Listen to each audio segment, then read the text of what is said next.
Graça e paz, povo de Deus, bom dia. Que o Senhor venha abençoar você, venha guardar você em todas essas circunstâncias e que a paz, que o entendimento do Deus vivo venha reinar sobre você.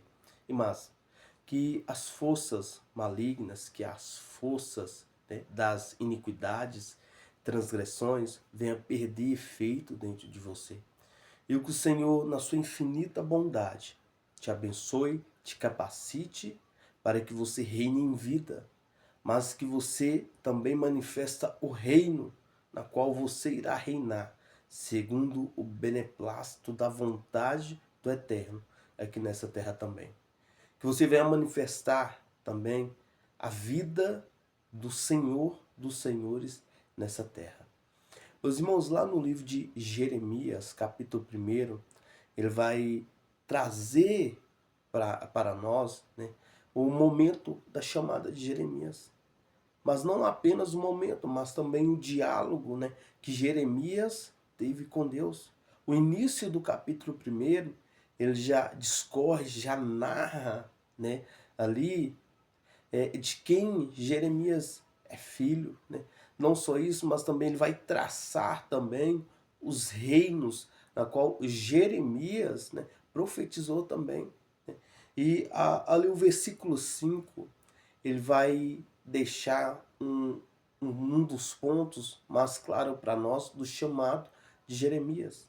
Vai dizer o seguinte: antes mesmo de te formar no ventre materno, eu te escolhi. Antes que viesse ao mundo, eu te separei e te designei para a missão de profeta para as nações. Meus irmãos, primeiramente, aqui já deixa claro que Jeremias ele foi escolhido desde o ventre materno, né?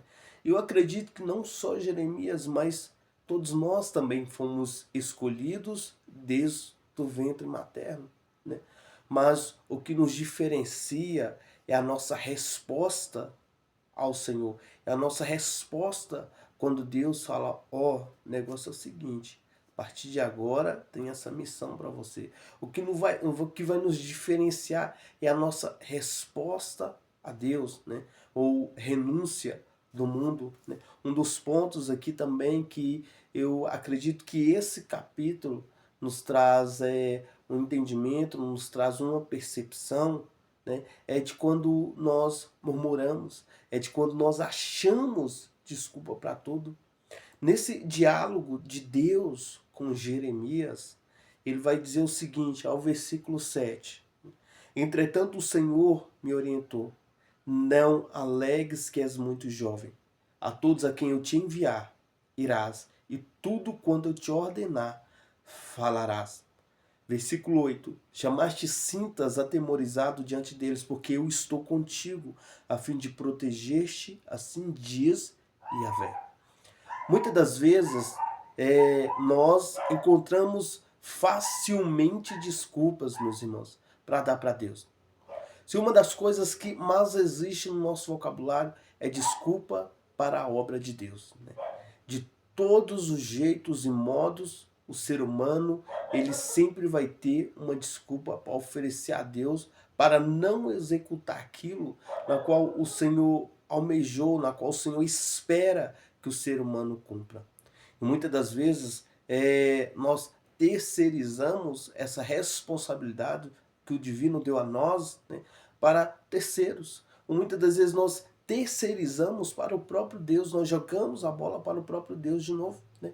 Mas olha que o que ele fala para Jeremias: olha, não alegas, Jeremias, que tu és muito jovem, porque tudo quanto eu disser, tu falarás, e aonde eu te enviar, tu irás, né?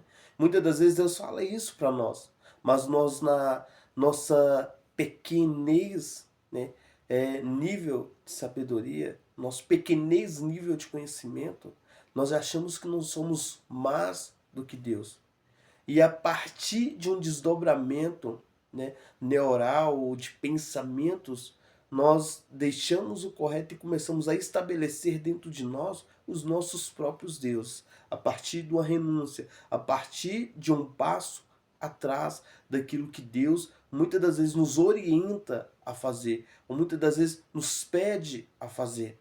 Ou porque nós temos essa habilidade, nós temos esse ponto de querer de tornar a nossa mente, o nosso coração, quem nós somos para trás, estabelecermos deuses para nós mesmos.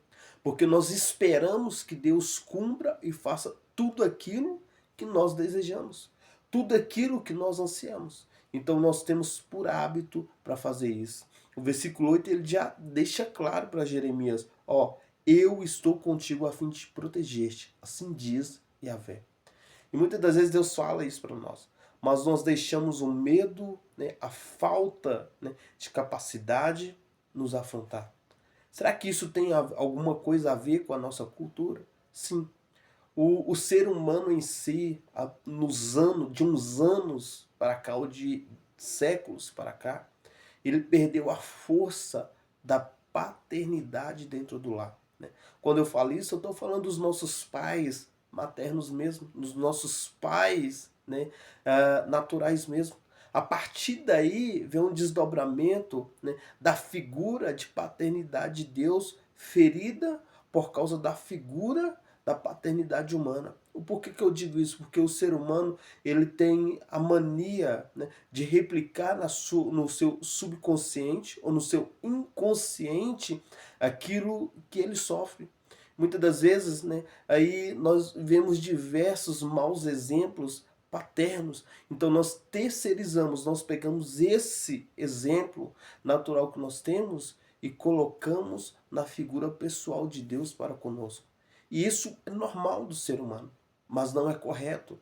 Então que nós venhamos ter um olhar mais clínico para as vontades e para a percepção de quem Deus é, do Deus que a Bíblia nos mostra que é, e não daquele Deus que nós estabelecemos dentro de nós mesmos. Qual Deus que eu estou falando? Aquele, Deus, eu quero isso. Aí o Senhor permite que se cumpra. Deus, eu quero aquilo, o Senhor não permite que se cumpra.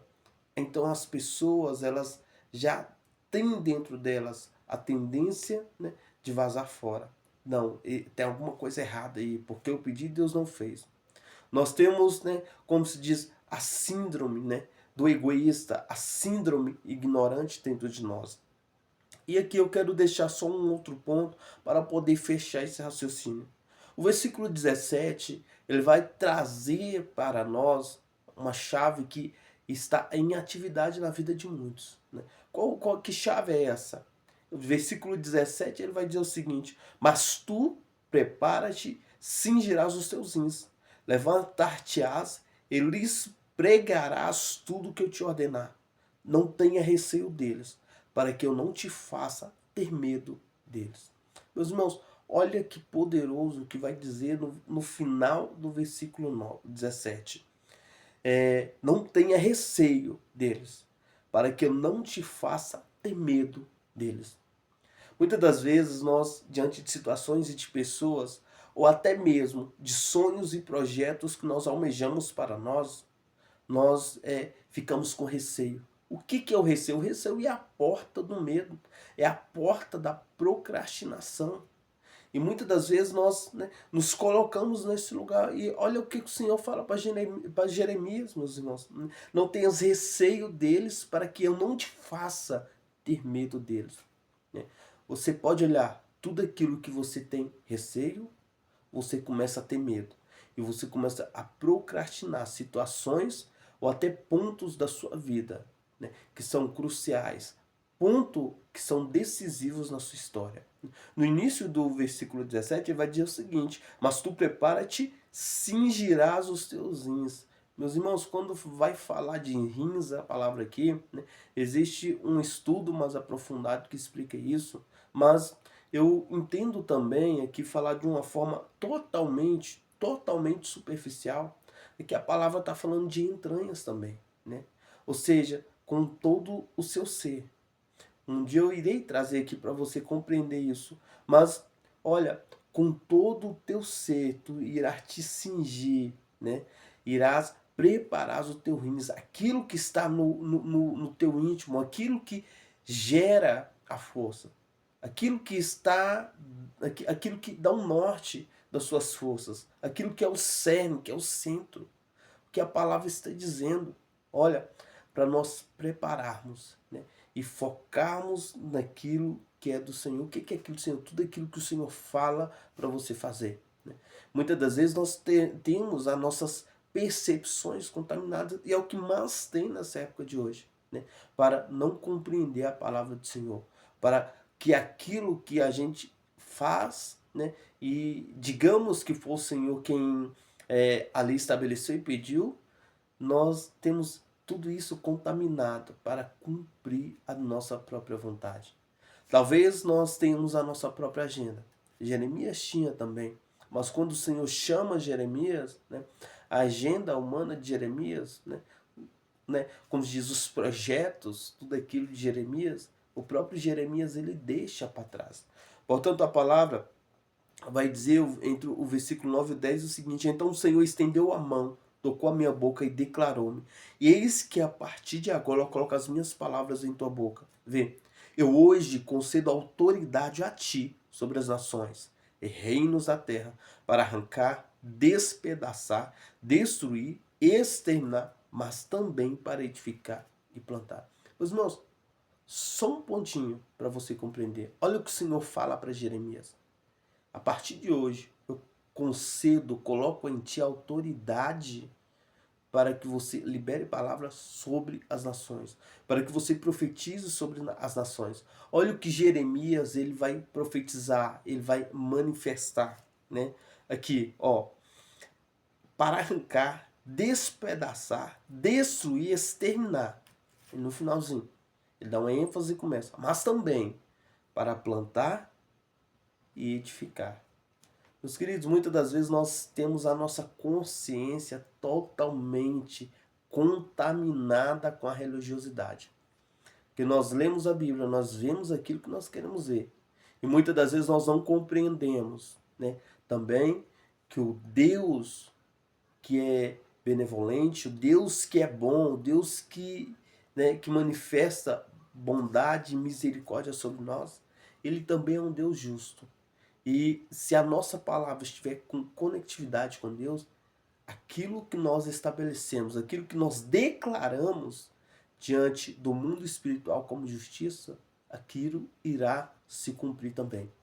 Mas também se muitas palavras que nós declaramos diante do mundo espiritual, se não tiver alinhado com Deus, outros espíritos, outro reino, também irá se conectar também essa ramificação, porque o homem ele foi carregado de autoridade para governar a terra, o mundo, né?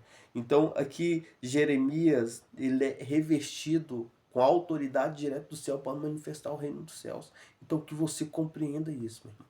Que a graça, que o poder do nosso Deus esteja sobre você, sobre a sua família, e que o Senhor manifeste a glória, o poder vivo do eterno dentro de você.